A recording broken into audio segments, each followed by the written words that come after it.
The 2016 Scion Eddie Huang. If you're familiar with ABC's TV series Fresh Off the Boat, then you know something about Eddie Huang. The TV series depicts Eddie's life in the early 90s as he grew up in the suburbs of Orlando. Outside the TV show, which was adapted from his book, Eddie Huang was a lawyer who eventually became a chef and now runs BaoHaus restaurant in New York City.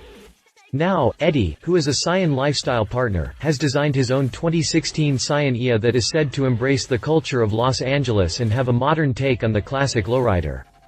Eddie's custom will debut on November 3 in Las Vegas at SEMA, but we've already been blessed with a number of pictures that give us a great preview of what we'll see in the metal.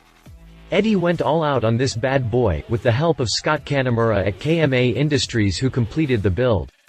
For starters, the car has all the basics of a lowrider: airbag suspension with 4-wheel control, swivel front seats and even a chain-link steering wheel.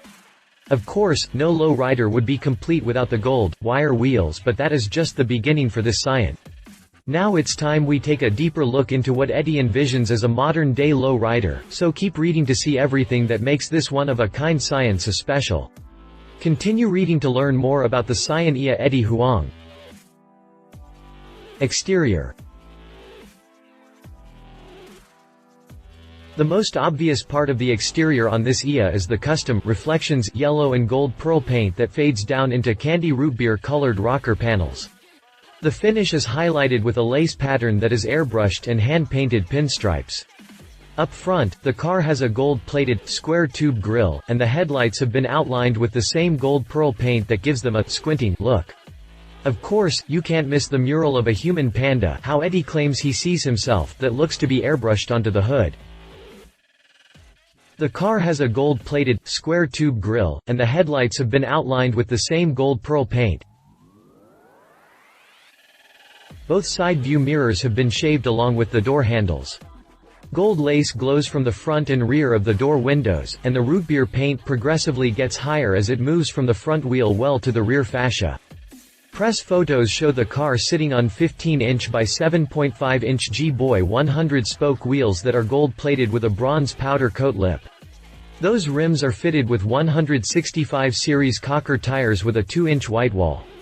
For the SEMA show, however, the car will debut with 18-inch by 8-inch 100-spoke wheels with the same gold plating and bronze powder coated lips. Those wheels will be equipped with 215 series Toyo Extensa HP tires.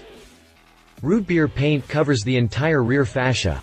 The taillights have also been outlined with the same yellow and gold-colored paint as the rest of the body. The rear deck lid features a custom, gold-plated emblem that has Eddie's last name and what appears to be another depiction of a human panda. The rear deck lid also hinges to the side, providing access to the air tanks and pumps for the airbag system. Interior. Mounted on the rear deck is a gold plaque that says "Human Panda," which is visible through the back glass. The seats have been replaced with Corbeau GTS2 seats that have a tuft and folded Alcantara center inserts and a swivel base. The dashboard and door panels have been covered in ultra suede. The rear seats were replaced with custom fabricated units that have tuft and folded Alcantara center inserts.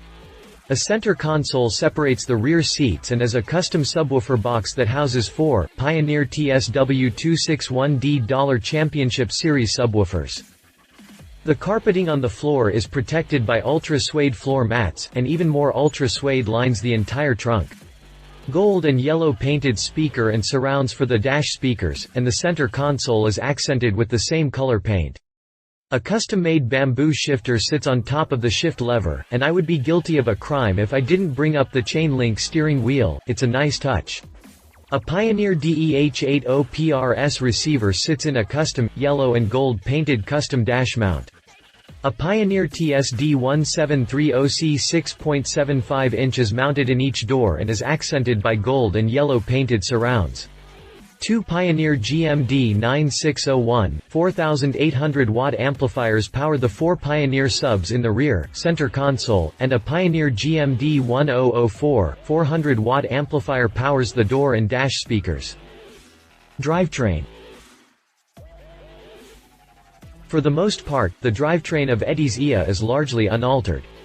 It has the same 1.5-liter, 4-cylinder that powers the standard car. The unit is good for 160 horsepower at 6,000 revolutions per minute and 103 pound-feet of torque at 4,000 revolutions per minute. It is mounted to a 6-speed manual or automatic transmission and is front-wheel drive. Of course, there were other modifications to the suspension and chassis. The rear axle has been chrome-plated and reinforced. The rear axle has been chrome-plated and reinforced, which the chassis and chassis mounting points have also been strengthened. This is common among vehicles that have airbag suspension, as the chassis must be able to handle the beating it takes. The airbag suspension is a two-stage system that incorporates dual tanks and a dual compressor. The controller, valve system, and mounting system was all custom fabricated by KMA Industries for the IA. The system has a remote-operated primary system and a tradition tethered secondary system. With the four-wheel control system, the suspension can be actuated in just about any way possible, even allowing Eddie to hit that three-wheel motion when he bends corners. Conclusion.